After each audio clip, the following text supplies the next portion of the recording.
العاشرة تماما بتوقيت أسمرة. إلى حضراتكم نشرة الأخبار مستهلة إياها بالعناوين. الرئيس سياس أفورقي يزور سد النهضة.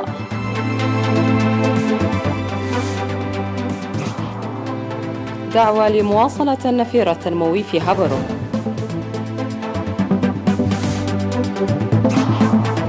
صيانة طريق عدي حاري في مندفرة.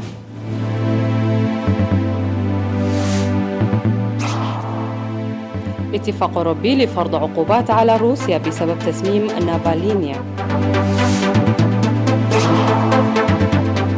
المقاتلات الأمريكية تغير على مواقع لطالبان.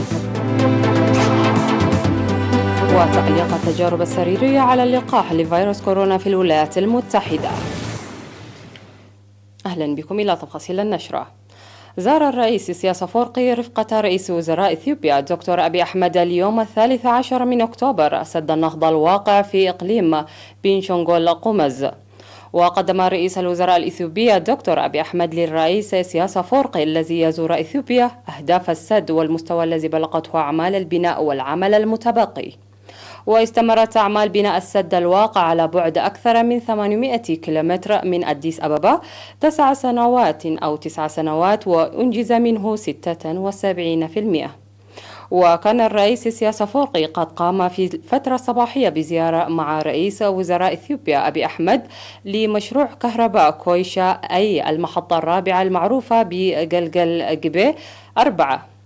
وزار الرئيس سياس أفورقي يوم أمس 12 من أكتوبر رفقة رئيس الوزراء الإثيوبي أبي أحمد حديقة جبرا الوطنية الغنية بالغابات والحيوانات البرية الواقعة في محافظة كونتا بإقليم الجنوب التي تبعد مسافة 50 كيلومتر من محطة جلجلجبي الرابعة لتوليد الكهرباء في نهر أومو. واستقبله سكان القرى الواقعة على طريق الحديقة الوطنية بحفاوة كبيرة. ويزور الرئيس سياس أفورقي إثيوبيا من يوم أمس 12 من أكتوبر تلبية للدعوة الموجهة إليها من رئيس وزراء إثيوبيا الدكتور أبي أحمد تستغرق 3 أيام. يرافق الرئيس سياس أفورقي في الزيارة وزير الشؤون الخارجية السيد عثمان صالح ومستشار الرئيس السيد يماني جبرأب.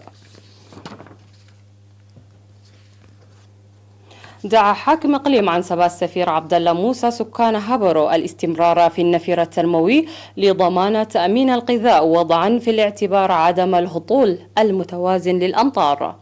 جاء ذلك لدى تفقدها أعمال صيانة الطرق ومجرى فيزا التحويلي للسيول وحماية التربة وحفظ المياه بالسكان والجيش الشعبي. لاقاه ممثلي الشعب والإدارات وحث المهندسين القيام بدراسات لضمان بناء قوي لمجرى فيزا التحويلي الذي ينهار باستمرار جراء السيول وتعزيز سكان المشاركة في المشروع. وذكر مسؤول البنية التحتية الزراعية في قسم التنمية المعمارية بإقليم عنسبة السيد جبر مسقن تولده أن الحكومة تعمل بمنح الأولوية لبناء مجرى فيزا التحويلي الذي انهار جزءا منه ويهدف تطوير الزراعة الأسرية المسقرة لتحسين الحياة المعيشية للمزارعين. وأوضح مديرية هبرو السيد فتوي جبر مسقل إنجاز أعمال الصيانة وتوسعة الطريق من منطقة سيروة في مديرية حلحال وحتى هبرو تسليم لمسافة 183 كيلومتر بالنفير المتواصل منذ الأول من يوليو. ودعا لتوفير الدعم الآلي والمساعدات الأخرى وضعا في الاعتبار للسيل الجارف لنهر عنسبة.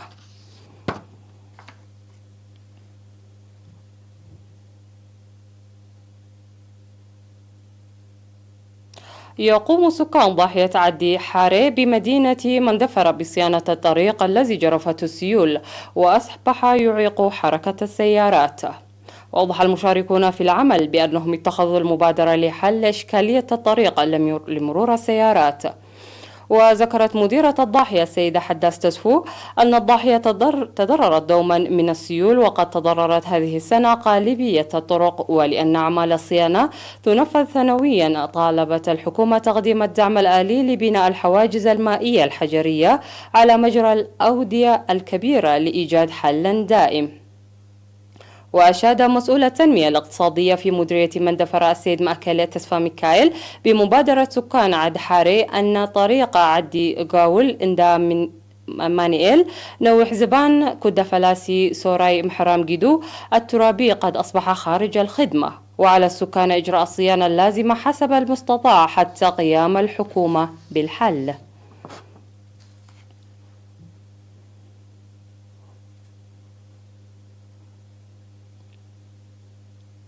أوضح سكان ضاحية فيشي مرارة أن امتلاء الخزان الذي شيدوه بالمياه ساهم في حل مشكلة مياه الشرب. وذكر السكان أن شح المياه في السنوات الثلاث الماضية جعلهم يذهبون إلى القرى المجاورة لجلب المياه، ويقومون حاليا بتنمية الخضروات والفواكه مستفيدين من الخزان المشيد. وأشار السكان إلى استقرار التربة لبناء المدرجات الحواجز أعلى الخزان، وبدأوا زراعة البن وأشجار أخرى في الأراضي الزراعية. وقد زارت حاكم إقليم شمال البحر الأحمر السيدة أسمرة أبرهة الخزان المشيد بالسكان والأراضي المحمية والبساتين، وأشادت بعد لقائها الأعيان ومدراء الضاحية المساهمة الشعبية لحماية التربة وحفظ المياه، مشيرة إلى وضع الحكومة خطة لتنفيذ برامج كبيرة في المنطقة.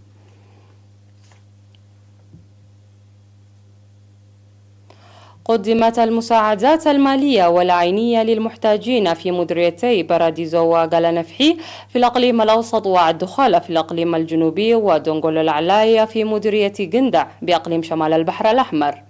وقدم مبلغ أكثر من 109 ألف نقفة ومواد عينية مستخرجة من المحسنين في عد أبيتو مديرية باراديزو ل 372 محتاج، وتقديم 24 ألف نقفة للمحتاجين في مديرية غالانفحي. وقدم المحسنون أبناء قرية جوماي في مديرية عالدخالة 87,500 نقفة للمحتاجين في القرية. وقدم مبلغ 1000 نقفة لكل من 21 أسرة محتاجة في دونغول العلاي بمديرية جندع. فاصل ونعود لمتابعة الأخبار على الصعيد العالمي، ابقوا معنا.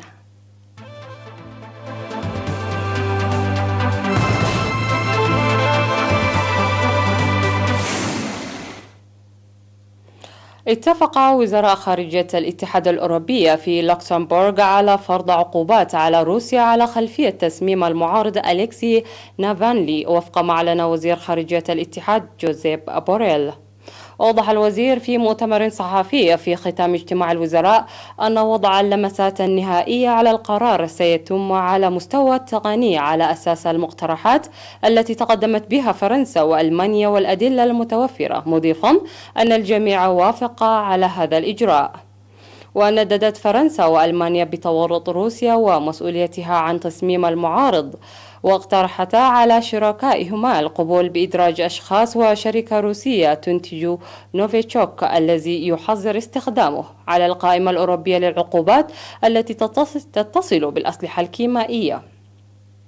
ونددت موسكو الأسبوع الماضي بالتهم غير المقبولة، واتهمت باريس وبرلين بأنهما على رأس تحالف مناهض لروسيا داخل الاتحاد الأوروبي.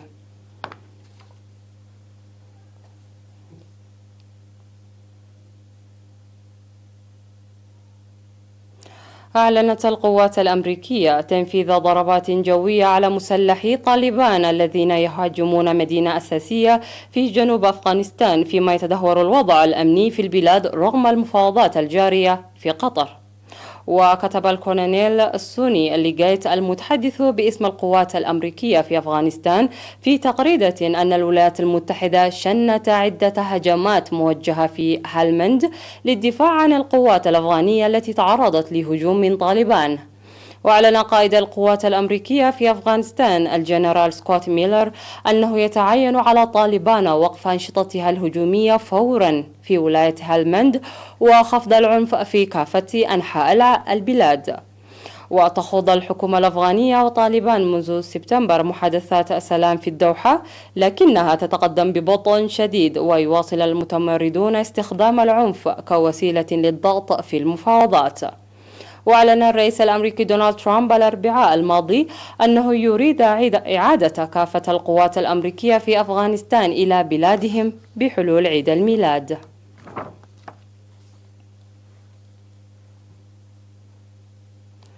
أعلنت مجموعة جونسون إند جونسون للصناعات الدوائية أنها علقت التجارب السريرية على لقاحها التجريبي المضاد لكوفيد-19 بعد إصابة أحد المشاركين في هذه التجارب بمرض غير مبرر.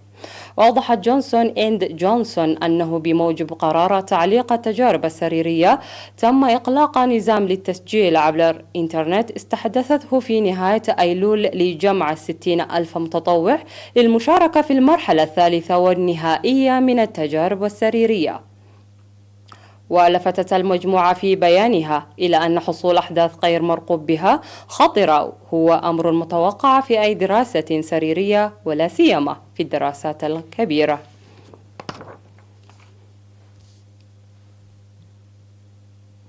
فاز الأمريكيان بول ميلغروم وروبرت ويلسون بجائزة نوبل للاقتصاد عن عملهما الحديث في تطوير المزادات العلنية التجارية وفق ما قالت اللجنة المانحة لهذه الجوائز. وأوضحت لجنة الحكام أن الثنائي تم تكريمهم للتحسينات التي أجروها لنظرية المزاد وابتكارهما أشكالا جديدة للمزادات. يذكر أن جائزة نوبل للاقتصاد السابقة كانت من نصيب الأمريكي أبهيجيت بانريجي المولودة في الهند، والفرنسية والأمريكية إستر دوفلو، والأمريكي مايكل كريمر عن أعمالهم حول الفقر.